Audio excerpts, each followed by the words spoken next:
আপনি কি দীর্ঘদিন ধরে ওভারিয়ান সিস্টের সমস্যায় ভুগছেন? সঠিক চিকিৎসা পাচ্ছেন না কিংবা দুশ্চিন্তায় দিন কাটাচ্ছেন? আর নয় চিন্তা। খুব সহজ ভাষায় জেনে নিন ওভারিয়ান সিস্ট কী, কেন হয়, এর লক্ষণ কী এবং আধুনিক চিকিৎসায় কিভাবে সম্পূর্ণ সুস্থ হওয়া সম্ভব। এখন আপনার শহর আরামবাগে নবোদয় হাসপাতালের কর্ণধার ডাক্তার শিশির কুমার মাইতির মুখে শুনুন ওভারিয়ান সিস্ট সম্পর্কিত সকল গুরুত্বপূর্ণ তথ্য এবং কার্যকর নিরাময় পদ্ধতি। নমস্কার, আমি doctor Shishir Kumar Maiti, consultant gynaecologist, infertility specialist.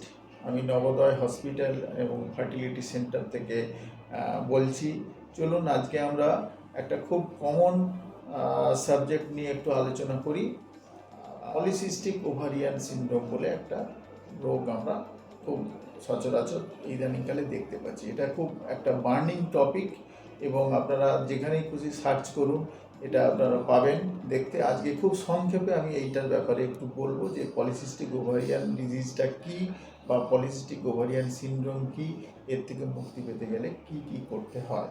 Polycystic ovarian syndrome আমরা দেখে থাকি খুব ইয়াং এজে, যখন মহিলারা তাদের অ্যাডোলেসেন্স পিরিয়ড ছাড়িয়ে রিপ্রোডাক্টিভ এজের দিকে প্রথম দিকে শুরুর দিকে পা বাড়াচ্ছে, ঠিক সেই সময় যখন ওভারি ফাংশন করতে আরম্ভ করে, সেই সময় এই পলিসিস্টিক ওভারিয়ান সিনড্রোমটা আমরা দেখতে পাই। পলিসিস্টিক ওভারিয়ান সিনড্রোম মানে কি? মানেটা হচ্ছে যে দুই দিকের ওভারিতে ছোট্ট ছোট্ট বিভিন্ন অনেক ফলিকল তৈরি হয় এবং যার জন্য ওভারির যে সাইজ মানে ওভারির যে সাইজ সেটা বেড়ে যায় এবং ওভারির ক্ষমতাটা একটু অল্টার্ড হয়ে যায়। যেহেতু অনেক সিস্ট তৈরি হয়, তার স্টোমাল ইনক্রিমেন্ট হয়, সেখানে একটা হরমোনাল ডিসব্যালেন্স হয়। সেই হরমোনাল ডিসব্যালেন্সের জন্যই মহিলাদের কি হতে পারে না, কতগুলো উপসর্গ দেখা দেয়। ঋতুচক্রের পরিবর্তন, যা 2-3 মাস ধরে তাদের মেনস্ট্রুয়েশনটা হয় না, সাধারণত খুব গ্যাপে হয়, অনেকের আবার 5-6 মাস একটানা হয় না বা হলেও খুব কম হয়। আর কি হয় না, যদি আবার অনেকের দেখা যায় যে হচ্ছে, তো কন্টিনিউয়াস ব্লিডিং হয়ে যায়।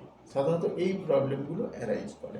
আর কি প্রবলেম হয় না, ইনফার্টিলিটি নিয়ে, যদি সেই মহিলার বিবাহিত হয়ে থেকে থাকেন তাহলে তাদের বাচ্চা আসার ক্ষেত্রে প্রবলেম ডেভেলপ করে।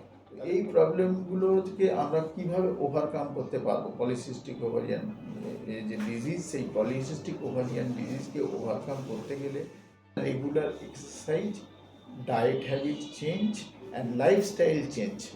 যে বেশি রাত্রি পর্যন্ত জাগা যাবে না, বেশি ফাস্ট ফুড খাওয়া যাবে না, কোল্ড ড্রিঙ্কস, বিরিয়ানি, চকলেট, এই সমস্ত অ্যাভয়েড করতে হবে।